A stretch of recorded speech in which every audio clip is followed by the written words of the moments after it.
Indonesia import minyak, bukan pengeluar minyak. Thailand import minyak. Dia kalau tak naik, siapa nak bayar harga import tu? Malaysia ekspor minyak. Kita keluarkan minyak, bukan kita beli minyak orang. Sebab itu tak boleh kita naikkan harga minyak. Hari ni 106 dolar per barrel Brent, kamu naikkan paling ke 72%. Sebab itu saya cakap, kamu ni tak sedar-sedar. Anwar Ibrahim hari ini telah pun berjaya mencipta sejarah, iaitu harga minyak diesel paling tinggi dalam sejarah. Kalau kita negara tetangga kita, BBM udah naik nggak kira-kira kan? Di tengah tekanan global yang terus mengguncang harga energi, muncul narasi yang cukup mencolok dari negeri jiran. Malaysia mulai menyoroti langkah Indonesia yang dinilai berani dan terukur dalam mengelola subsidi BBM. Saat banyak negara goyah menghadapi beban fiskal, Indonesia justru dianggap mampu menahan gejolak tanpa memicu krisis besar di dalam negeri. Fakta di lapangan menunjukkan bahwa kebijakan subsidi BBM Indonesia yang lebih terkendali berhasil menjaga stabilitas ekonomi sekaligus menghindari lonjakan drastis harga di masyarakat. Sementara itu, Malaysia justru menghadapi krisis energi yang semakin menekan kondisi dalam negeri. Beban anggaran yang terus membengkak membuat pemerintahnya kesulitan menutupi subsidi BBM seperti sebelumnya. Situasi ini memicu perbandingan yang semakin sering dibicarakan, bahkan memunculkan kesan bahwa Indonesia kini selangkah lebih maju dalam strategi pengelolaan energi. Indonesia import minyak, bukan pengeluar minyak. Thailand import minyak. Dia kalau tak naik, siapa nak bayar harga import tu? Malaysia ekspor minyak. Kita keluarkan minyak, bukan kita beli minyak orang. Sebab itu tak boleh kita naikkan harga minyak. Masalahnya sekarang, kamu 4 tahun lepas, kamu cakap lain. Kamu cakap, tak jadi Perdana Menteri sebab itu minyak tak turun. Padahal time tu baru lepas perang Ukraine, baru start perang Ukraine.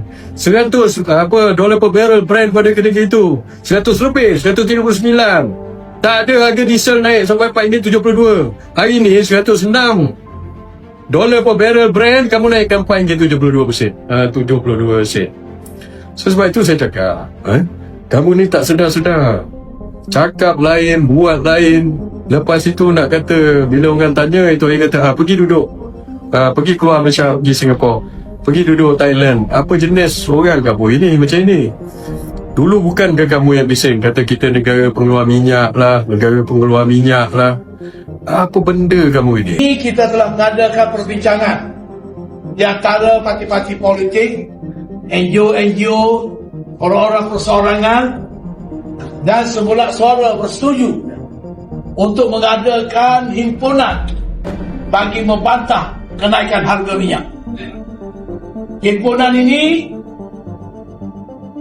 akan diadakan pada 5 hari bulan April jam 3 petang berhadapan Sogo jam 3 petang.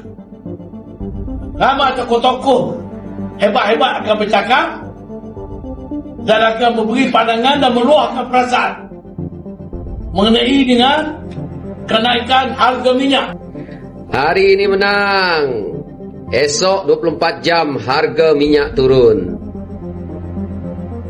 Akhirnya hari ini Anwar Ibrahim telah pun berjaya jadi Perdana Menteri.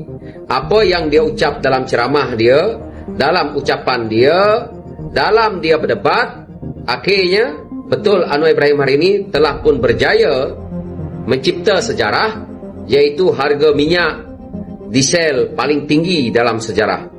Terima kasih kerana telah berjaya membuatkan harga minyak paling tinggi. Apa yang saya lihat di sini, saya kasihan sahabat-sahabat yang berada di semenanjung Malaysia, kerana minyak diesel ni dah naik begitu ketara macam ni, betul-betul ini membebankan. Saya faham di situ.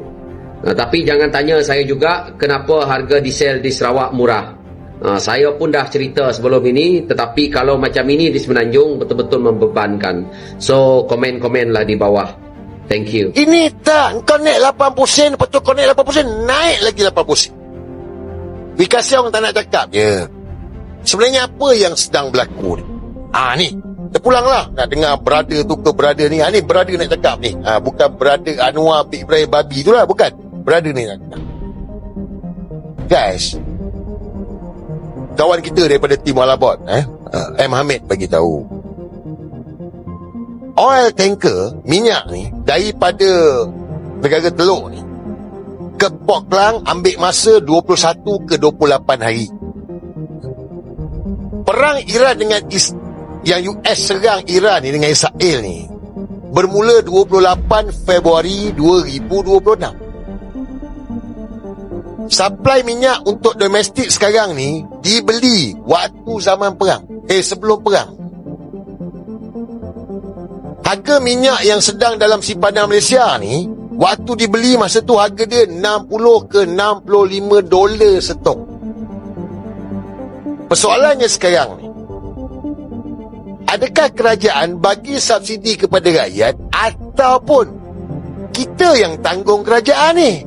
Itu yang Wika Siong cakap. Dengar balik last ni. Dia tak cakap sebab dia dalam kerajaan, tetapi dia nak kita berfikir. Yang ni senang korang fikir ni kau dapat jawapan. Kalau kita negara tetangga kita, BBM udah naik nggak kira-kira kan? Di sini Pak, dengan kepemimpinan orang-orang ini, kita bisa menjaga harga BBM di level yang sekarang tanpa membahayakan APBN. Jadi tim kita tuh jago, cuman di luar masih kurang dihargai ya. Kita masih kok kampanye tuh. Kita jago dibanding negara-negara tetangga kita. Berarti timnya bagus sekali di sini. Dan pada waktu harga BBM naik ke level yang tinggi itu, saya diundang ke Kertanegara. Ditanya, kan kiranya waktu udah kacau harga minyak ini. Wah, itu pasti anggaran kacau nih. Ditanya sama Presiden, gimana APBN? Aman Pak. Oh, aman. Kalau 100, aman Pak. Sudah kita itu sampai 100, aman semua. Artinya ada tindakan-tindakan yang kita bisa jalankan untuk itu mengamankan itu. Diesel di Semenanjung Malaysia sekarang dah cecah RM5.52 seliter. Dalam masa 3 minggu, naik 80 sen setiap minggu. Jumlah kenaikan 82%. Ada yang kata ini semua sebab konflik Timur Tengah. Tapi betul ke itu sahaja sebabnya? Jom kita banding. Singapura dari RM8.20 ke RM11.19 seliter, naik 36.5%. Indonesia subsidi kekal. Untuk individu RM1.85 seliter. Untuk sektor komersial RM3.85 seliter. Jauh lebih rendah daripada Malaysia. Kerajaan Indonesia serap tekanan harga global. Thailand dari RM3.58 ke RM3.68 seliter, naik hanya 2.8%. Mereka guna oil fuel fund untuk kawal harga. Sekarang tengok Malaysia, naik 80 sen setiap minggu, 3 minggu berturut-turut. Kenaikan sebanyak 82%, paling tinggi antara 4 negara. Bila diesel naik, kos transport naik, harga barang naik, kos sara hidup semua naik. Soalan kita, macam mana harga diesel boleh naik 80 sen setiap minggu, 3 minggu berturut-turut? Dan lagi penting, apa sebenarnya pelan kerajaan untuk kawal keadaan ini? Kalau benar-benar sayang rakyat, kerajaan perlu ambil pendekatan yang lebih wajar. Bagaimana pendapatmu mengenai ini guys? Tulis di komentar.